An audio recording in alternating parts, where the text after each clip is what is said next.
টানা বৃষ্টি ও পাহাড়ি ঢলে সৃষ্ট জলাবদ্ধতায় ফসল হারিয়েছেন সুনামগঞ্জ, নেত্রকোনা সহ ৫ জেলার ২ লাখেরও বেশি কৃষক। কৃষি বিভাগের তথ্য মতে ক্ষয়ক্ষতির পরিমাণ ৫৩,০০০ হেক্টর জমির ধান। প্রধানমন্ত্রীর নির্দেশে ক্ষতিগ্রস্তের তালিকা করছে কৃষি বিভাগ ও স্থানীয় প্রশাসন। দেওয়া হয়েছে দ্রুত সহায়তা পৌঁছানোর আশ্বাস।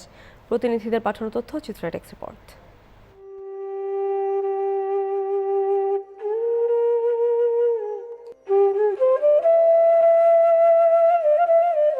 বছরের একমাত্র ফসলে সারা বছরের স্বপ্ন বোনেন সুনামগঞ্জ, নেত্রকোনা সহ ৫ জেলার হাওর অধ্যুষিত কৃষক।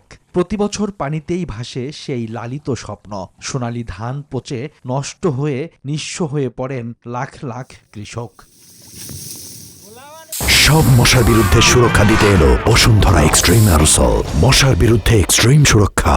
চলতি মৌসুমের শেষ দিকেও টানা বৃষ্টি ও পাহাড়ি ঢলে সৃষ্ট জলাবদ্ধতায় ক্ষতির শিকার ২ লাখের বেশি কৃষক। কৃষি বিভাগের প্রাথমিক তথ্যমতে ক্ষতির পরিমাণ দাঁড়িয়েছে প্রায় ৫৩,০০০ হেক্টর জমির ফসল। 17 কেয়ার ক্ষেত করছিলাম আমরা, মাত্র 3 কেয়ার ক্ষেত কাটাই আনছি আর বাকি গুণ ফাইনাল হয়ে গেছে। এখন তো আমরা একবারে অসহায়, আমরা খুলেতে নাই, ধানও নাই, ক্ষেতও নাই। এখন আমরা কিতা করতাম বা? পানি এসে পুরা ধান নিয়ে গেছে। পানিটা ধানের ইয়াটা ফসিয়া পানি এখন রোগবালাই দেখা দিছে। ক্ষতিগ্রস্ত কৃষকের অভিযোগ, কোথাও কোথাও সামান্য পরিমাণ চাল পেলেও এখনো কোনো সহায়তা পাননি তারা। খাওয়া পড়া, সন্তানের লেখাপড়া সহ সব খরচ এখন দুশ্চিন্তা। কেউ গরু বিক্রি, কেউ জমি বন্ধক রাখার কথা ভাবছেন। বর্গা চাষিরা আরো বিপাকে। তখন আমরা যে কৃষকের ঋণ দিমু, এও কিচ্ছু করার মতো আমরা নাই তো, বুঝছেন? তখন তো আমরা সব আর খাইলে খাওয়া দিই, তখন আমরা আর কিচ্ছু করার নাই।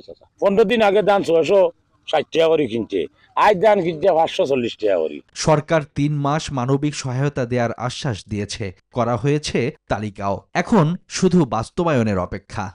কৃষি অফিসারদের বসবো তালিকাটা নিয়ে, আবার ওনাদের সাথে একটু ব্রেন ওয়াশ করে দেখবো যে কোনো বাদ পড়ছে কিনা, কোনো শ্রেণীভুক্ত কৃষক বাদ পড়ছে কিনা। অবশ্যই আমরা তালিকাটা আমরা জাস্টিফিকেশন করবো, বারবার করব। আমরা চেষ্টা করবো অবশ্যই কৃষক যেন বড় ধরনের কোনো ক্রাইসিসে না পড়ে। ইনশাল্লাহ আমরা কৃষকের পাশে থাকার চেষ্টা করব।